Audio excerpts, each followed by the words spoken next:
Ketika cobaan menghampirimu, kita tahu bahwa cobaan itu bermacam-macam.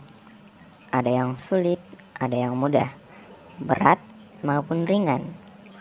Tapi satu hal yang harus kita tahu bahwa setiap cobaan itu sama-sama mempunyai solusi atau jawaban. Banyak orang yang mengeluh dan putus asa terhadap cobaan yang ia hadapi tanpa berpikir panjang bahwa terdapat banyak sekali jawaban atau solusi yang Tuhan sediakan untuk setiap persoalan. Lalu bagaimana caranya agar kita dapat menemukan jawaban atau solusi tersebut? Ingat, Tuhan memberimu akal budi untuk berpikir. Kemudian kamu bilang bahwa saya sudah berpikir, tapi saya tidak menemukan jawaban atau solusi tersebut. Kamu tidak berpikir menggunakan akal yang sehat. Apa penyebabnya? Kenapa kamu kesulitan dalam menemukan jawaban atau solusi dari masalah yang kamu hadapi?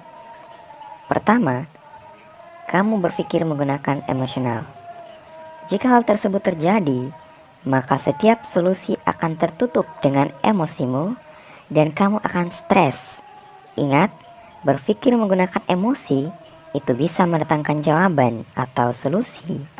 Akan tetapi, itu akan melahirkan masalah baru. Karena ketika seorang emosi, apa yang ia pikirkan itu yang akan ia gunakan tanpa berpikir panjang dan memikirkan konsekuensinya. Kedua, kamu terlalu memikirkan masalahmu. Pada akhirnya, pikiranmu tertutup dengan masalah yang kamu hadapi. Kamu gelisah dan sulit untuk berpikir. Pada akhirnya, kamu tidak menemukan jawaban. Yang ketiga, kamu tidak berpikir.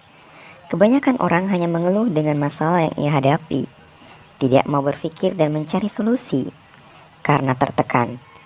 Ingat, tidak selamanya ketika kamu berpikir, kamu akan mendapatkan solusi. Tapi bisa saja solusi atau jawaban tersebut ada pada orang lain.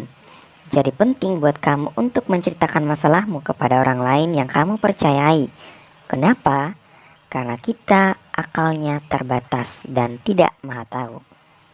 Kesimpulannya adalah ketika kamu mendapatkan masalah dan tidak menemukan atau sedang mencari solusi, yang harus kamu lakukan adalah yang pertama, berpikir jangan menggunakan emosi. Yang kedua, jangan terlalu memikirkan masalah tersebut. Dan yang terakhir adalah kamu harus berpikir.